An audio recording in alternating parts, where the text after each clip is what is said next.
একটা বিশাল উদ্যানের ভেতরের ঘটনা নিয়ে অনুসন্ধান করছে তালাশ টিম। এই পর্বের নাম কি হতে পারে? প্রশ্নটি আমরা ছুড়ে দিয়েছিলাম তালাশের দর্শকদের উদ্দেশ্যে। এই প্রশ্ন রাখার প্রথম 5 ঘন্টার মধ্যেই প্রায় 600 জন দর্শক তাদের মতামত ব্যক্ত করেন। তার মধ্যে থেকে পাভেল রহমান নামে একজন দর্শকের দেয়া নাম আমরা বেছে নিলাম। তালাশের এবারের পর্বের নাম উচ্চতর উদ্যান বিদ্যা। বিদ্যা শিক্ষা তাহলে এবার শুরু করা যাক।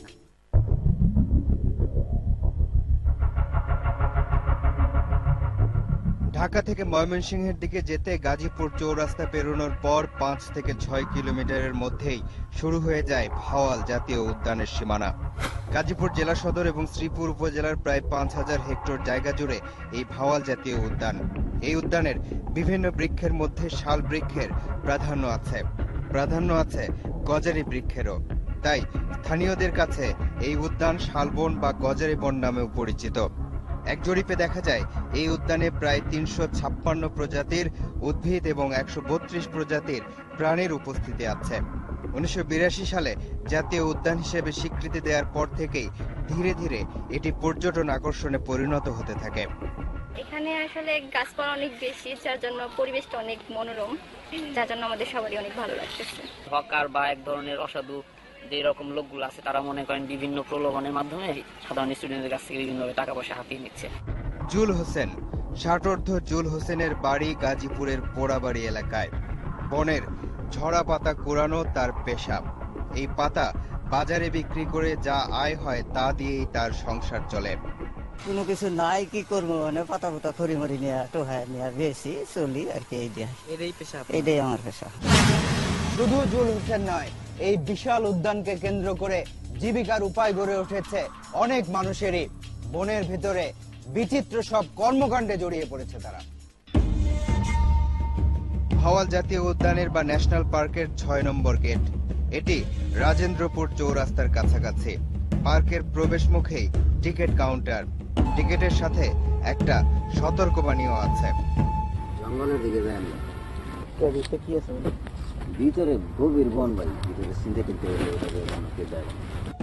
এ কথায় শুরুতেই মনে ভয় ঢুকলো। বেশি ভেতরে কি আছে সেটা জানারও আগ্রহ বাড়লো। কিছু দূর যাবার পর আবার বাধা। করতেছেন ঢাকাতেছেন দেখতেছেন যখন দেখার জায়গা তো দেখার কিছু নেই। দ্বিতীয় সতর্কবার্তায় রহস্যের গন্ধ পাওয়া যাচ্ছে। একটু পরেই একটা পরিত্যক্ত বাড়ি পাওয়া গেল। ভেতরে কেউ আছে মনে হচ্ছে। ভেতরে ঢোকার আগেই পাওয়া গেল একজনকে লাকড়ি কোড়াতে এসেছে। জঙ্গলের ভেতরের এই বাড়িতে কি আছে দেখা দরকার। কাউকে পাওয়া গেল না, কিন্তু মানুষের উপস্থিতির প্রমাণ পাওয়া গেল। এরপর আরো মিনিট 20 হাঁটার পর পাওয়া গেল ওয়াচ টাওয়ার এলাকা। একটা চায়ের দোকানে অনেক লোকজন।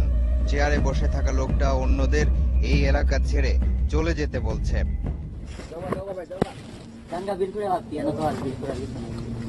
ধীরে ধীরে লোকজনের সংখ্যা আরো বাড়ছে।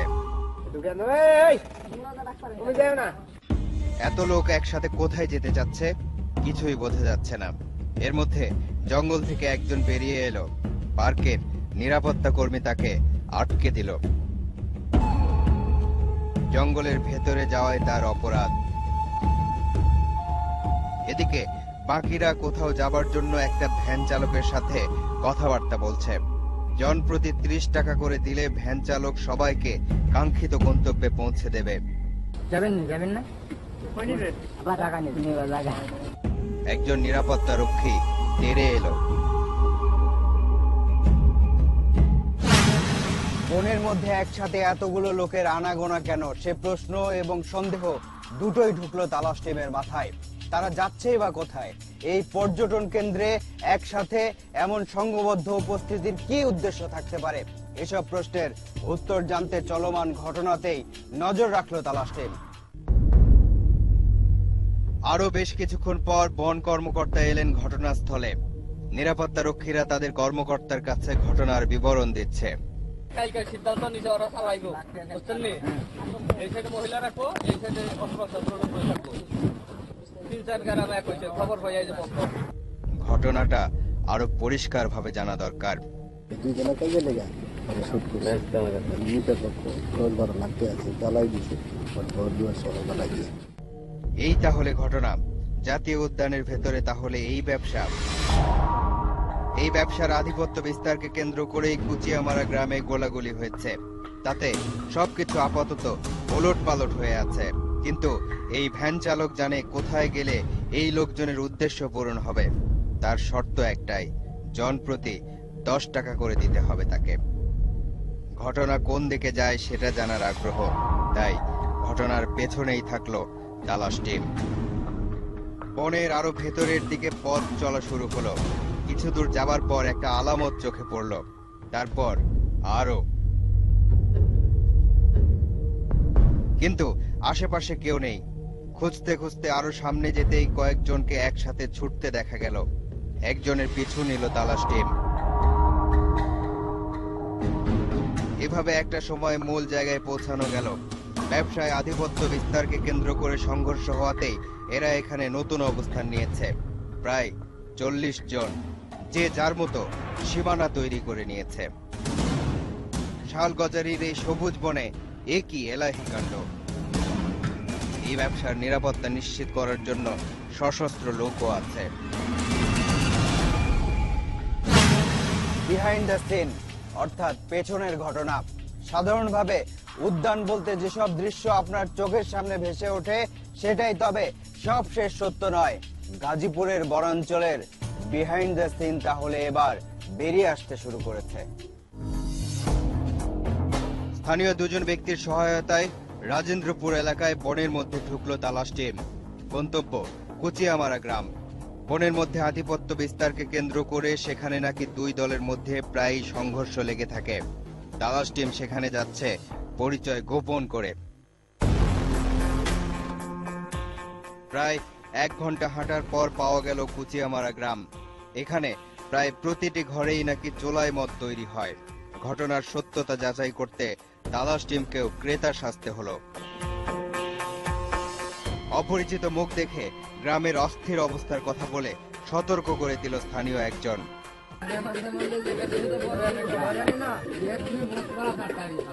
একটু পর মদ নিয়ে আসলো একজন। ফিরতি পথে স্থানীয় কয়েকজন মহিলা আবারও গ্রামের অস্থিরতার গল্প শোনালো। আমারে মারছে, আমার পোলারে গুলি করছে। নাম কি? ওই মানে আমরা এই যে আতের মধ্যে কই গেলে ওই পার্কের যত খারাপ নষ্ট মাইয়া গুলা খারাপ না পাকে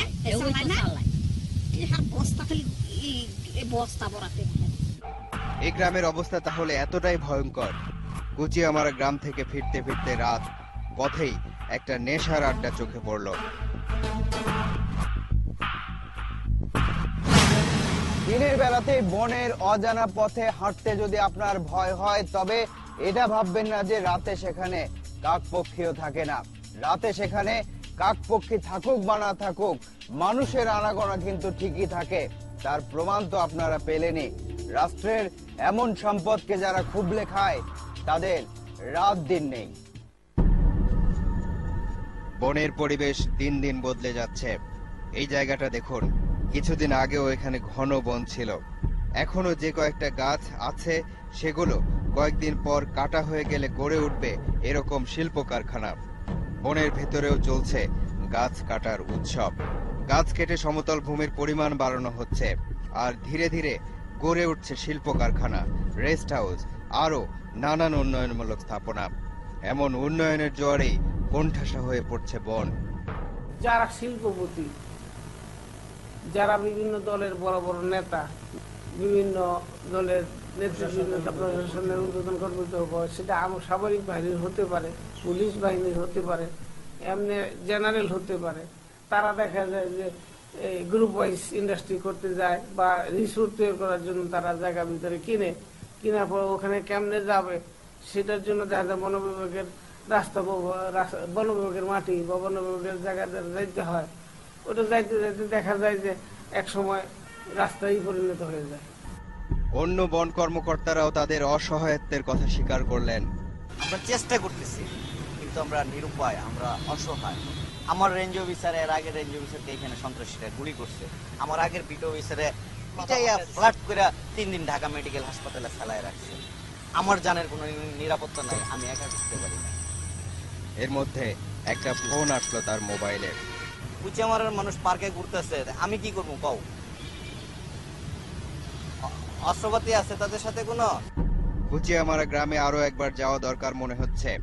তবে এত সব ঘটনার আড়ালে কে বা কারা আছে তা জানতে ন্যাশনাল পার্কের প্রাক্তন একজন ইজারাদারের অভিজ্ঞতা জানতে চাই আমরা। আমি রিটায়ারমেন্টে গেছি, আমি আর 3-4 বছর আগে।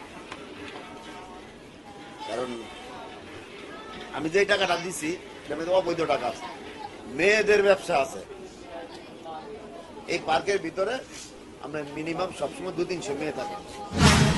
গাজীপুরের বনাঞ্চলকে কেন্দ্র করে এই ব্যক্তিরও ভিন্ন রাজত্ব গড়ে তোলার তথ্য আছে তালাশ টিমের কাছে, আর এখন খাচ্ছে অন্যরা। এসব কথা শুনতে শুনতে ওই কুচিয়ামারা গ্রামে কিন্তু যাওয়াই হলো না। 4 মিনিট পর আসছি।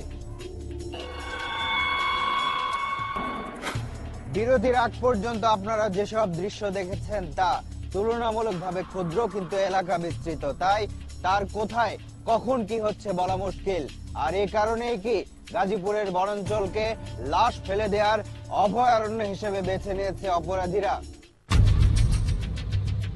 এই বনাঞ্চলের ভেতর দিয়ে যাওয়া রাস্তায় দ্রুতগামী যানবাহনে যারা চলাচল করেন তারা শুধু দুপাশের ঘন বনের সৌন্দর্য দেখে মুগ্ধ হন, কিন্তু তার আড়ালে গড়ে উঠেছে অপরাধের অভয়ারণ্য। বিশেষ করে গত 1-1.5 বছরে এই বনাঞ্চল একটা ভিন্ন চরিত্র পেয়েছে। 2014 সালের পুরো বছর জুড়েই এসব শাল আর গজারি বনের ভেতর থেকে উদ্ধার হয়েছে একের পর এক লাশ। এক হিসেবে দেখা যাচ্ছে 2014 সালে গাজীপুর জেলায় 172টি হত্যাকাণ্ডের ঘটনা ঘটেছে। এসব হত্যাকাণ্ডের মধ্যে বেশিরভাগেরই লাশ পাওয়া গেছে এইসব জঙ্গলে। এমনকি এই 2015 সালেও তার ধারাবাহিকতা অব্যাহত আছে। অনুসন্ধানে নেমে জানা গেল 2015 সালের প্রথম 2 মাসেই গাজীপুরের বনে 18 জনের লাশ পাওয়া গেছে। কিন্তু এ ব্যাপারে জানতে চাইলে জয়দেবপুর থানার তদন্ত শাখার ওসি মাহফুজুর রহমানের কাছে গিয়ে হতাশ হতে হলো। রেকর্ড তো অবশ্যই থানায় আছে, থানায় আছে, কিন্তু আমার কাছে নেই, আমি নতুন। পুলিশের কাছ থেকে তথ্য পাওয়ার চেষ্টা আমরা আবারও করব। এবার একটা ঘটনার খবর এলো তালাশ টিমের কাছে। 20 ডিসেম্বর 2014 যাত্রাবাড়ির কোনাবাড়ি এলাকার এই ভবনে খুন হয় ব্যবসায়ী আলতাফ হোসেন। পারিবারিক সম্পত্তির ভাগাভাগিকে কেন্দ্র করে এই হত্যাকাণ্ডের ঘটনা ঘটে, কিন্তু খুনের 4 দিন পর আলতাফ হোসেনের লাশ উদ্ধার হয় গাজীপুরের বন থেকে। বিস্তারিত জানতে আলতাফের পরিবারের সাথে এ বিষয়ে কথা বলতে চাইলে তারা তালাশ টিমকে এড়িয়ে গেল। শেষ পর্যন্ত তালাশ টিমকে যেতে হলো আলতাফ হোসেনের গ্রামের বাড়ি নারায়ণগঞ্জের 2500 উপজেলার শখের গাঁয়ে। জানা গেল আলতাফ হোসেনকে হত্যার পর লাগেজের মধ্যে লাশ নিয়ে মাইক্রোবাসে করে লাশ ফেলে দেয়া হয় গাজীপুরের বনে। হাইএক্স গাড়ি দিয়া ওই যে সিলেট যাওয়ার কথা বইলা নিয়ে ওইখানে ফালাই দিয়ে পর চলে আসছে। কোথায় ফালাইছে? লাগেজের মধ্যে বইলা গাজীপুর 3 নম্বর গেটে। দীর্ঘ বিস্তৃত বনাঞ্চলে লাশ ফেলে যাওয়ার ঘটনার গত 1 বছরের পরিসংখ্যান তো আপনারা এরই মধ্যে জেনেছেন, কিন্তু ওই কুচিয়ামারা গ্রামে যাওয়া হয়নি, যেখানে আমরা বিরতির আগে যেতে চেয়েছিলাম। এবার তাহলে সেখানে যাওয়া যাক। গ্রামের নাম কুচিয়ামারা। গ্রামের নামের সাথে এখানকার বাসিন্দাদের কর্মকাণ্ডেরও কিছুটা মিল পাওয়া যায়। এই গ্রামে কয়েকটি বাহিনী আছে, এর মধ্যে রফিকের বাহিনী অন্যতম। রফিক পুলিশের তালিকাভুক্ত সন্ত্রাসী।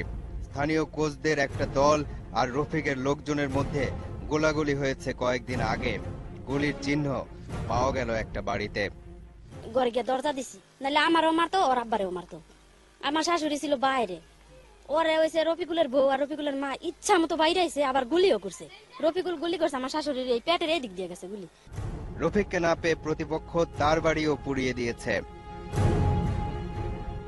অজয় সন্ত্রাসী কর্মকাণ্ড থেকে নিজেকে নিরাপদে রাখতে পারেনি এই শিশুটিও। গরুরাই আমার দুইটার মারে 20-30 জনেরা, সবার একটা এরকম বড় বড় চেন বন্দুক। আমার একটা কাটাই রড আছে, ওটা টান দিলে লাম্বায় উঠে দিয়ে আমার বাড়ি মারছে। রফিক পলাতক। এত কিছু হয়ে যায়, উদ্ভিদ আর প্রাণীদের নিরাপদ আশ্রয় অপরাধীদের অভয়ারণ্য হয়ে যায়। তাহলে পুলিশ বা বন কর্মকর্তারা কি করে? যেখানে অসামাজিক কার্যকলাপ হচ্ছে এবং এখানে সন্ত্রাসীরাও বিচরণ করে, কিন্তু আমরা কিন্তু সেখানে মাঝে মাঝে রেড দিচ্ছি। একদিন আমি নিজে সেখানে গেছি এবং সেখানে ছোট ছোট ঘরগুলিকে আমি পুড়িয়ে দিয়েছি। এই যে এখানে 5টা মেয়ে বা 2টা মেয়ে বা 10টা মেয়ে আর মানে এরা একটা চক্র নিয়ে কাজ করতেছে, আবার এই দুই পক্ষ যুদ্ধ হচ্ছে, আমরা যাই তাই। এই বনাঞ্চলে দীর্ঘ পথ হাঁটতে হাঁটতে একটা বিশেষ জায়গাকে কেন্দ্র করে কিছু শকুন উঠতে দেখেছিল তালাশ টিম, কিন্তু সেই দীর্ঘ পথ অতিক্রম করে ওই বিশেষ জায়গায় পৌঁছানো সম্ভব হয়নি। কোনো হত্যাকাণ্ড বা এই ধরনের ঘটনার পর স্থানীয় বাসিন্দা বা পুলিশ যদিও বা কোনো মৃতদেহ উদ্ধার করতে পারে, কিন্তু ততদিনে ওই মৃতদেহের বা ওই ব্যক্তির আসল পরিচয় বের করাটাই বড় চ্যালেঞ্জ হয়ে যায়। গাজীপুরের বিশাল বনাঞ্চলে ঘন ঘন মৃতদেহ উদ্ধারের ঘটনা সম্পর্কে আরো একটু বিস্তারিত জানা গেল জেলার পুলিশ সুপারের কাছ থেকে। বেওয়ারিশ লাশ মাঝে মাঝে পাওয়া যাচ্ছে, এটা অস্বীকার করার কোনো স্কোপ নেই, কিন্তু এই লাশগুলি আমাদের গাজীপুরের কেউ না। এগুলি আমরা যখন খোঁজ নেই দেখা যায় অন্য কোথাও হয়তো মানে যে কেউ ফেলাতে পারে। এই ঊর্ধ্বতন কর্মকর্তার কথাতেই পরিষ্কার যে অপরাধীরা অন্যান্য জায়গাতেও মানুষ খুন করে এই বনাঞ্চলে এনে নিরাপদে ফেলে দিয়ে যেতে পারে।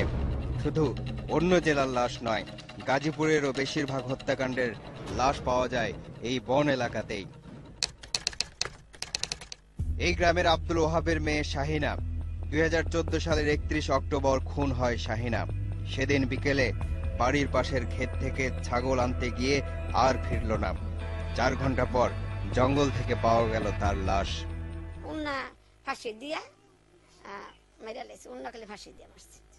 শাহিনার বাবা তালাশ টিমকে ঘটনাস্থলে নিয়ে গেল।